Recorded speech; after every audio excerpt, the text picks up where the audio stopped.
The core idea of the model is that there are basically two ways to influence people. One is a simple way where people rely on simple associations and heuristics, like if an expert said it, it must be true.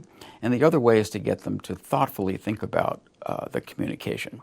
And what we've examined are the different kinds of factors that lead people to be thoughtful, like when a message is personally relevant to you, and things when people are not being very thoughtful, where they're influenced by these more simplistic strategies.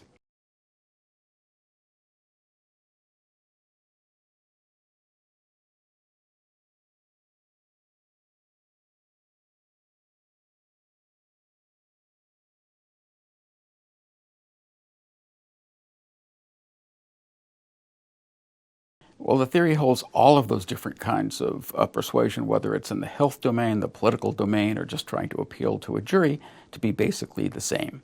That means understanding how any individual variable affects your attitudes is important. So, for example, if the source of the communication is somebody you really like, you might just say, I like the source, so we'll go along with it.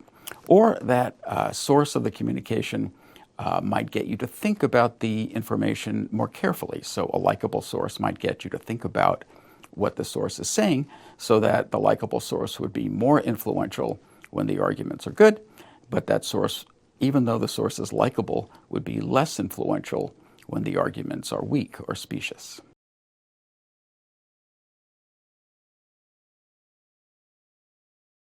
Extremism is a really important topic these days, and so basically the same processes that lead to a moderate attitude lead to an extreme attitude if you think about something even more. But one thing we've discovered recently is that what may differ is what translates an attitude into a moderate or extreme action.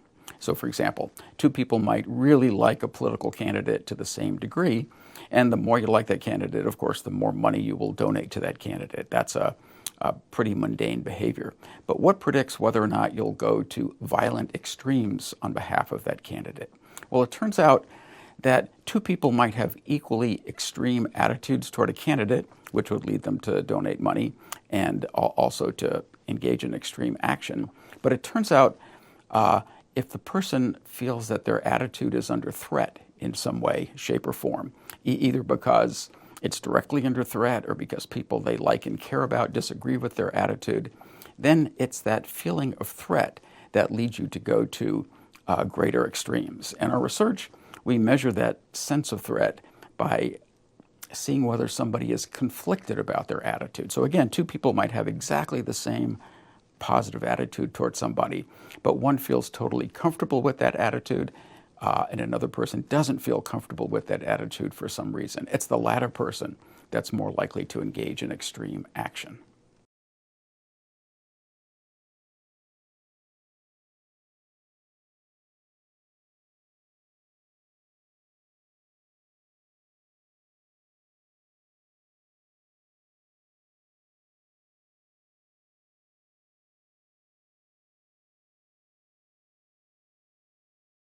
Certainly. Most persuasion focuses on things that will persuade anybody, so everybody is more likely to go along with a source that they like than one that they dislike.